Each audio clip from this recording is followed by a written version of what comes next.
Right, you Yes. get to fight over in Azerbaijan. So I guess how excited were you, number one, that just it came to fruition, it materialized for you?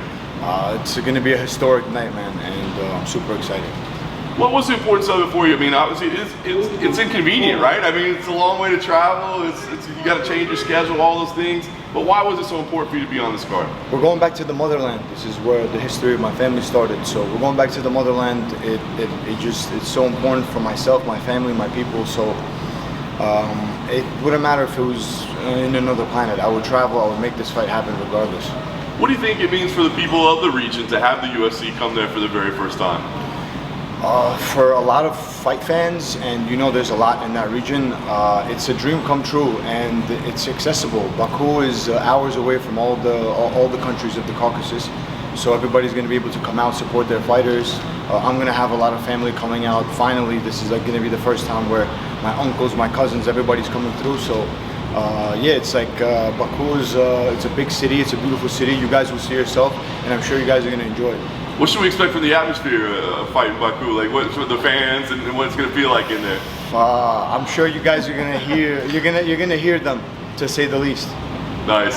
How about you? Well, nerves, excitement. Like, what do you anticipate that? Knowing how much this means to you, what are you anticipating to feel like that night? Yeah, I'm not even going to lie to you guys. Like, it's definitely added pressure. You know, you're going back to the motherland, fighting in front of your people. With that being said, it's still also a form of comfort that I won't really get anywhere else unless it's like New York, you know, being a New Yorker as well. Like, I won't get this kind of atmosphere in many places at the moment. But Baku and New York, places like Baku, New York, the places that I'm from, is definitely going to be, they'll definitely be behind me. That's awesome. And then outside of just the location, I guess just turning around fast, right? Keeping your career going. Yeah. How good does that feel? How important was it for you to just get booked again and just get some momentum going again? I always say this, like I've been saying this since my debut, like if I can fight 4 or 5 times a year, if my health allows me, if timing allows me, if the UFC gives me the opportunities, I will. I want to fight as much times as possible. And when I say 4 times a year, it's June. We're about to be in June. I'm going to fight in June. God willing, there's no injuries, no anything. I'll turn right around and I'll fight in September, October again, and then in December. I love it. What do you think about the matchup itself? I think you didn't care. It was anybody. You just wanted to be on the card. But when it says Nicholas, what were your thoughts on him as an opponent and the challenges he presents? It's a banger. I have much more tools than him, but it's a banger. He's tough. He's training in Thailand now. He was here in Vegas, but he's training in Thailand now. I'm sure I'm going to be fighting the sharpest version of Nicholas Mota, and that's what we're preparing for. Did you guys cross paths at all in the gym while he was in town? A bunch. He actually, you know, he was the CFFC champion. I literally fought on the same cards as him and stuff. So I'm glad you brought that up. Yeah. So we've been seeing each other at the PI and stuff, but it was kind of like hi-bye, just because we knew that eventually, we probably both understood that eventually we might get matched up, and it came sooner than myself or maybe him expected. But anyways, it's going to be a good fight. That's awesome. Last thing for me, like you said, it's going to be a banger. What's the goal for you? I mean, go out there, throw one punch and be done, and it's over, or to go out and just have an absolute war in Azerbaijan and have the crowd coming alive? I mean, what would be a better scenario for you? A war is always in my back pocket, but I'm going to go out there and finish Nicholas Mota in spectacular fashion in Baku, Azerbaijan. I was chatting to a couple of your colleagues here at the gym, and they told me a vicious rumour that sometimes you're called Princess Naz here. Is that true? And if so, why? That's just JoJo. That's just JoJo. They roll out the red carpet actually every time that I pull up to the gym. So I don't know if you guys noticed the red carpet. That was for me. Going back to you staying active, you know, obviously you're happy to be fighting twice a year, but like overall big picture, you know, there was so much hype on you coming off the Contender Series, and then your first 2 UFC fights, and then inactive, and it was like everybody kind of forgot about you, right? How frustrating was that? It wasn't frustrating, man. This journey, it's like adversity. It's not my first time dealing with adversity, neither in this sport nor in life. So, like you take it as it comes, and then you just continue to grow. I knew that year or whatever, 13 months that I was off, I know that it wasn't wasted. I got better, I got sharper, I made the adjustments in my life and in my training that I needed to. And that's it. You're about to see the best version of Nazim Sadikov June 21st. So I'm not really sweating it. Everything that's meant for me will come to me, and I'm coming for it 100 miles an hour. There's a lot of stuff going on in the lightweight division with Islam going up and Ely coming to fight Charles. What's your thoughts on the division as a whole? What's happening with that, with Islam going up and Ilya and Charles? I mean, I know fans maybe wanted to see Ilya versus Islam more, but I don't think it takes away from the excitement of what's happening in either division at all. I think we're still going to see banger fights, historic fight nights, and pay-per-views and all that. So I don't really think anything other than it's just the best time in the world to be a UFC fan. Who wins between Ilya and Charles? Ilya, but I don't think Ilya goes out there and just starches him. I think he's gonna have to work for it. He's gonna be put in bad positions, probably cut open. We're gonna see adversity. Charles is Charles. I just think it's Ilya's time right now. He's in his prime. He's heavy-handed. He's well-versed. He's confident. So it's just his time right now. And I think just styles make fights. And I think Ilya's style is just a bad one for Charles. Charles has been dropped time and time again in his recent few fights. I think when Ilya does that, he's going to get the job done. Going back to Azerbaijan, talk a little bit about what this means to your family, the people that are there, and what this means to have the UFC come there. And I'm sure this is a huge point of pride for your family. It's historic. Like, I'm sure even my father, like, I don't even think he even took it in yet. I don't think he realizes. I think when he's in that arena, my uncles, my cousin, I think my whole family's in that arena, and they see me coming out, and especially that would be most of my family members that still live in Baku. This will be their first time being at any of my fights, amateur or pro, and I fought over 100 times in amateur or pro. So for them to be seeing me come out for the first time on an occasion like that, I can't imagine what they're going to be feeling. But I know my dad's he's gonna be taking it in, and I hope it's not overwhelming. But I'll try to get the job done as easy and as fast as possible to make it easy on them. Are you going to try to choose some sort of walkout that's more traditional based with music, or something that's more popular? Yeah, I'm gonna walk out to something that everybody in the arena will resonate to, and it's historic. What I'm walking out to is gonna have it's primal for me. It's gonna be centuries of history.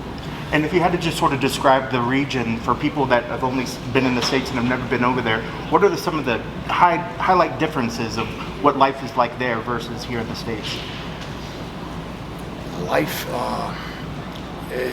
obviously, like when you guys hit Baku, you guys are gonna see it's not like another planet. You know, you're gonna see.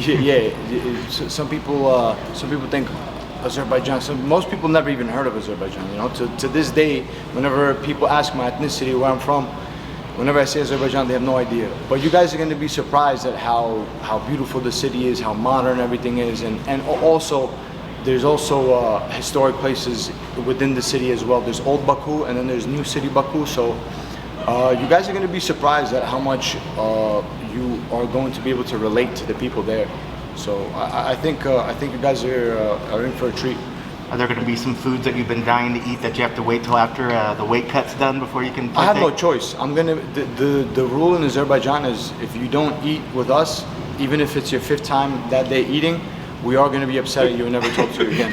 So I'm going to probably be up 45, 50 pounds after this fight. So tell us about this journey. Coming here as an immigrant, and then getting into the UFC, and you're actually going to be fighting in your hometown as a UFC fighter. I mean, that's quite a story. My job is to fight, so like I'm gonna get in there and fight, but like I still, of course I'm seizing the moment and I'm gonna go out there, I'm gonna show up on fight night, but I still can't wrap my head around the fact that we left, we have a life here. I grew up, I had all my minor achievements, or however you want to call them, here, and then now we're bringing the UFC back to Azerbaijan. I don't know. I have no words, to be honest with you. I still haven't found the words. I've been asked this question a few times during this camp. I still can't really find the words for you guys. I'm blown away. Have you talked to your father, sat down and had discussions with him, like how amazed you are about this? I think my father's just locked into the fight itself, but we will have a conversation after the fight. We haven't talked about this whole thing as a whole, but we're going to have a conversation after this fight, and I can't wait to hear his thoughts. I know he's going to be proud of me. that. You mentioned Cage Fury, obviously Aljo, champion in that promotion, champion in the UFC, Marab. You're around these guys in the gym so much. How much are you leaning on them, and what's it like being around these guys in the gym every day? I mean, both have touched gold. Both know what it takes. They know what to do, how to push. So they're just the big bros, and they're examples. You know, they're both phenomenal champions, both record-breaking champs, or both have. How much title defense does Aljo have? Was it 3, right? Yeah, 3. Yeah, and then Marab's coming up on 3. Yeah, like 2 of the greatest bantamweights in history. With all due respect to Dominic Cruz and all the amazing champions that 135 has had, like that's my example. That's who I get to look up to. That's who I get to train with. That's who I get to see what it takes to be at the highest level. So I'm spoiled. I'm lucky. You have quite a few finishes on your record, 2 doctor stoppages. I just want to talk to you about those. Is there ever a sense when you like, is there a letdown when you get that doctor stoppage and you don't get the finish? 100%. Like, I'm in there to starch people. I know I can, I have, and I will do that. So doctor stoppage is kind of like you're building up to it, and then you put your pants on and leave the room. 2 bonuses on your record, 2 fights in the night. What's your goal for this fight? Would you prefer a performance bonus or a fight of the night here? I'm about performances nowadays. Fight of the nights, like I said, the wars are in the back pocket. You know, I'm not gonna shy away from. None of these guys can intimidate me with a war. It's a good time for me, a war. But I want to show my skills. I want to show what I'm working on. I want to show how good I can possibly be. I'm elite, and I want to show that. So performance of the night screams elite. Fight of the night screams entertainment for the fans. Both are good with me, but I'm going to be looking for that performance of the night. Thank you. How soon do you think you could crack the top of the rankings? So what kind of opponents do you think could be presented to you moving forward? There's never any set like timeline, you know. With the UFC and with the fans, if they want to see you there, the UFC and the fans, you just simply get your shot, and that all depends on your performances, how you carry yourself, how you promote yourself. So my performances speak for themselves. You know, I'm gonna try to promote myself more than ever before. But listen, after this fight, I come out there, I starch them, I get on that mic, I talk to my people, I talk to the lightweight division.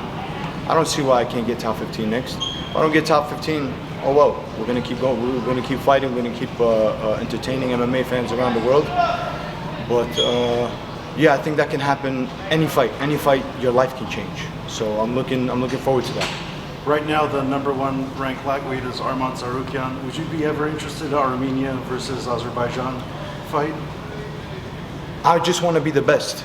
You know, whoever is going to be in front of me is going to be who I'm going to want to go after and who I'm going to want to beat. I want to fight all the best in the world. He's ranked #1 right now. I'm not in top 15.